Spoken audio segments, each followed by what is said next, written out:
여러분 안녕하십니까. 대성TV와 함께하는 정신건강의학과 전문의 의학박사 최성환입니다.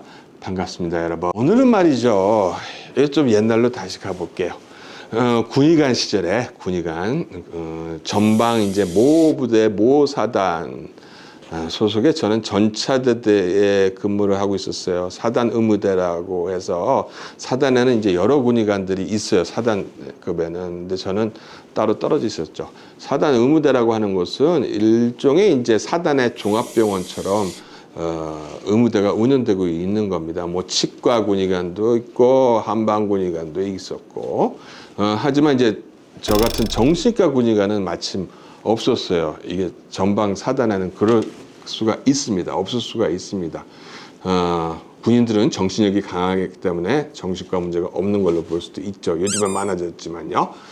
그래서 약 만 명 가량의 군인들 가운데서 벌어지는 정신과 관련 일들이 발생하면 군인들은 물론 심지어는 이제 군인 가족들까지도 제가 돌보아 드리곤 했습니다. 이제 마침 사단에서 연락이 왔는데 모 부대 모 하사분께서, 당시에는 부사관이 아닌 하사관이라고 불렀습니다. 보통 하사관들도 하사관으로 입대를 하면은 단기가 4년, 장기가 7년이에요. 의무복무예요. 복무 의무가 있어서 특별한 문제가 있지 않으면 중간에 제대를 시킬 수가 없어요. 만약에 이제 심한 질병을 앓게 되었거나 이제 정신병이 발병해서 후방의 군 병원급에서 치료 및 진단을 받아서 의병제대, 우리가 의가사제대라고도 하는 의병제대를 한다면 몰라도, 강신, 즉 신을 받았다고 군에서 제대하는 걸 요청하는 경우는 거의 경험해보지 못한 상태였다고 봅니다. 당연히 군대 생활을 하면서 무당의 업무에 종사할 수 없는 문제가 있는지라 참으로 곤란한 상태였습니다. 저만 곤란한 게 아니었죠. 상급 부대에서는 해당 하사를 정신병으로 진단을 내려서 제대를 시키고자 했습니다. 정신병으로. 그러니까 신내림 제대라는 건 여러분도 못 들어보셨잖아요.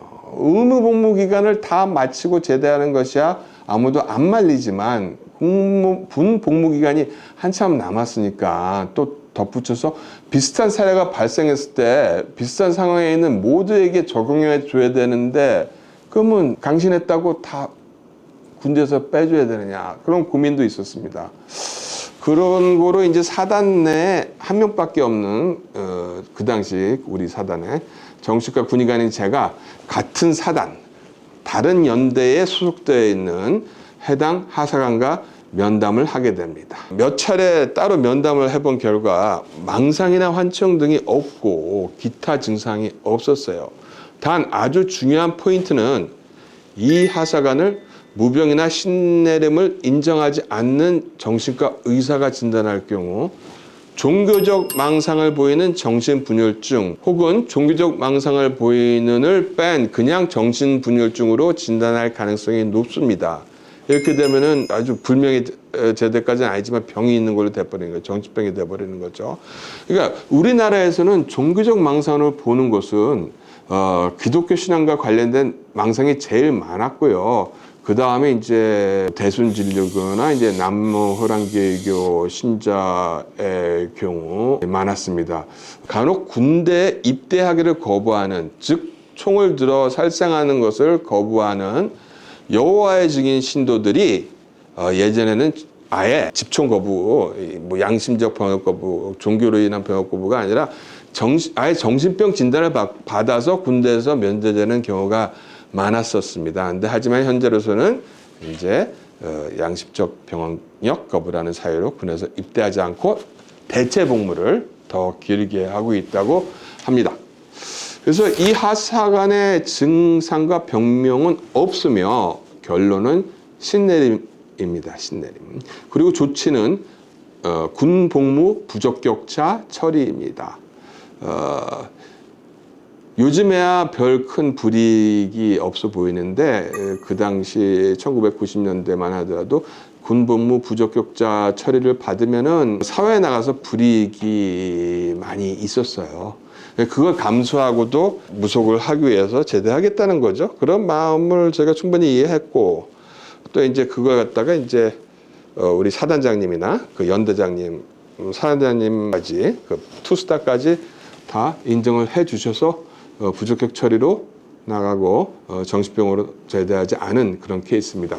하지만 이러한 사회적 불이익을 감수하면서까지 신내림과 그 이후의 삶을 시작해야 했기 때문에 부적격 처리를 받아들이고 군에서 제대한 케이스입니다. 그러니까 치료 방법이라기보다는 이를 군대에서 어떻게 설득하고 어떤 조치를 내려서 이 하사관 자신의 삶의 질을 또 운명적인 인생을 억지로 억압하지 않고 풀어주느냐가 관건이었습니다. 본인은 그때 제대 방식을 받아들였지만 연대장님과 사단님께서 어떻게 받아들일지가 문제였죠. 그 역할이 제가 맡은 역할이었습니다. 무속의 세상이 존재함을 이해시키고 신내림을 받는 사람이 행할 수밖에 없는 여러 가지 생활의 어려움을 잘 설명해 드리고 나니 군부대에서도 신내림을 인정하기로 했고 제대 절차를 밟아서 그렇게 그 하사관은 군대를 떠나 자기가 갈 길을 갈 수 있게 되었습니다. 무슨 보람이라기보다는 본인과 그리고 부대장을 설득하고 판단할 수 있도록 마침 그 부대에 제가 복무하고 있었다는 것이 사단장, 연대장 그리고 장본인인 그 하사관에게는 운이 좋았던 것입니다. 가끔씩 생각이 나곤 하는데 지금도 잘 살고 계시기를 바랍니다. 자, 오늘 영상 어떠셨나요? 다음 시간에도 여러분들께 유익하고 도움이 될 만한 콘텐츠로 찾아뵙겠습니다.